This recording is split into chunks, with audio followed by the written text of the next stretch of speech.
Hey everybody, what's going on? It's Friday. It's time for the last LonsTV of the week. Totally almost forgot to do it today. I'm actually going to go see the new Mike Lee film, Another Year, to review on This Week in Movies on Sunday in just a little bit, so I'm going to get this in just under the wire until I have to run out of here. So fortunately, I remembered.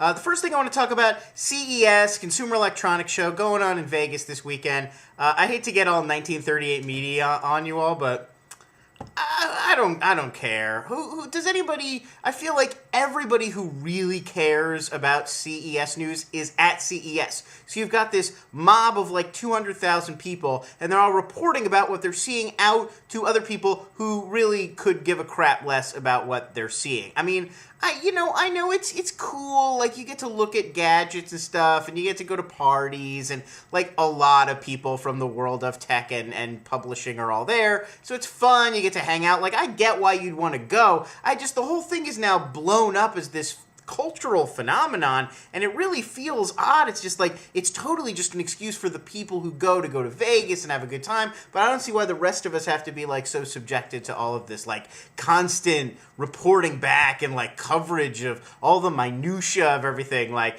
it really seems like Australian guys, like they can't make it to CES and they love tech, so they're like right in for it, but the rest of us, like, it really doesn't matter to me. Like, as far as even just the stuff they're showing off, their 3D TV, like, I'm a defender of 3D. Like, when it's done well, like, big 3D movies, I think can be a lot of fun. Like, I will enjoy going to see things that look good in 3D. In 3D, I enjoy that. But I don't need it, like, there's room for 2D. Like, 3D, there's a place for it. But in my house, like, I don't need to see Facts of Life reruns in 3D. Like, 2D for almost everything is fine. And yes, that's what I watch on TV is Facts of Life reruns. Don't judge me. So, like, and I know this is going to get read to as, like, sour grapes. Like, oh, well, I'm not at CES, so I'm just jealous of the people who are there. So I'm, like, bitching about all their coverage. And I don't think that's it. Like, I will fully admit when I don't get to go that a lot of these events sound like a lot of fun. And I'm jealous when people get to go. Like, Sundance is coming up and South by Southwest. Like, I love that stuff. It's fun. And I enjoy reading about it when other people are there. It's just CES. I don't get this thing. Like, maybe it's just I'm not enough of a gadget guy, but it bores me. Okay, the main topic of today's video, not me whining about CES, it's Percy Jackson and the Olympians, which was on HBO. It's like one of the new HBO movies they're showing, and I watched it the other day. I haven't read any of the books it's based on. It's based on a series of like rip-off Harry Potter, like young adult novels that I haven't read, and I didn't see it in theaters or really know very much about it. You started seeing these posters of like a kid with a lightning bolt, and I had no idea like what it was even for, so it was for this.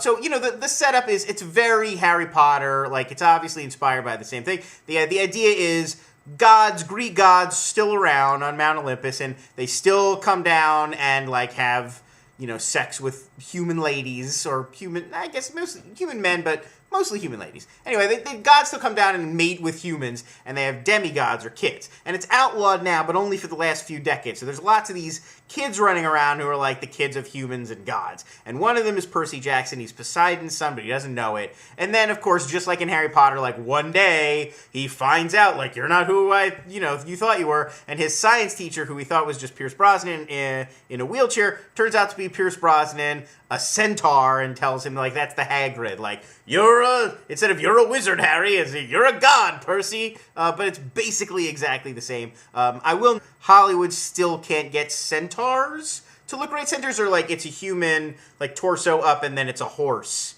For the rest of it, they had this problem in Narnia. They have it again in this movie. Like, no matter how sophisticated technology gets, it still looks like a human that you've sort of awkwardly, like, CG'd on top of a horse. Like, it never looks like one creature. It always looks like human here and then horse coming up behind, and they can't, like, get it to, like, meet. They keep trying. It's weird that centaurs work their way into that many movies, but they do, and they keep trying, like, because I think Clash of the Titans has them too, and it never quite looks right. It always looks a little off. The difference between something like this and something like Harry Potter is, even though Harry Potter, it's like he was born a wizard, his parents were wizards, he's going to be a wizard and get to go to Hogwarts and everything, but he still has to, like, grow himself. Like, the books are still, like, his journey and how he, like, finds it within himself to be a hero and defeat Voldemort. And I don't want to be, you know, spoilers for everybody, but that's where it's going. And in this, Percy Jackson has to do and add nothing. Like, everything is given to him because Poseidon is his dad, and there's like this hierarchy, I guess, among the sons of gods in this story that, like, if you, the big three, Zeus, Poseidon, and Hades, like, if you're one of their kids, you're, like, really important, and everybody else is just like, you're Hermes' kid, fuck off, you know? Like, it's that kind of thing.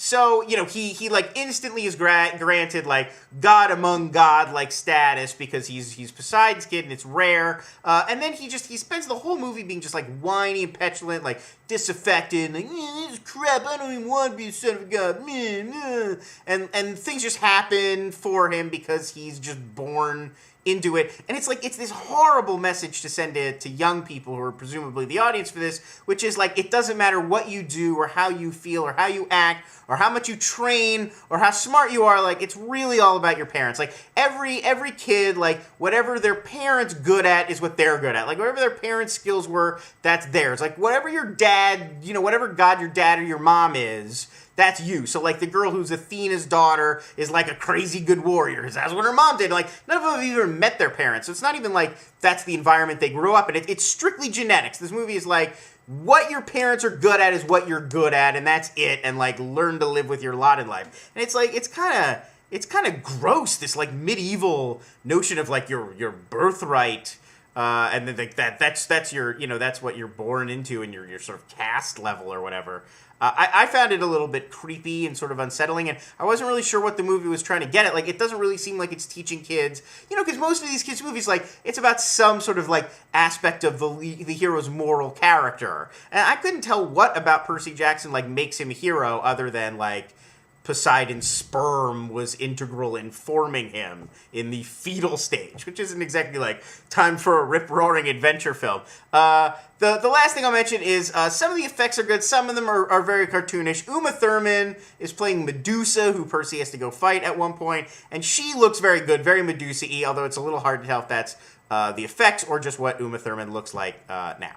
So that's my thoughts on Percy Jackson and the Olympians. Really not worth your time. I don't know if it was a huge success. I think it's probably going to get another one. There's like 5 books in the series, but I don't know. It felt like a waste of time. Chris Columbus directed it, did the first couple Harry Potter films, and it feels like, you know, very interchangeable. He makes like bland, genial, sort of thoughtless family entertainments, and I guess he's largely harmless, but you know, far from a really worthwhile family adventure film. So, thanks for watching LonsTV. I will see you next week with some more new episodes.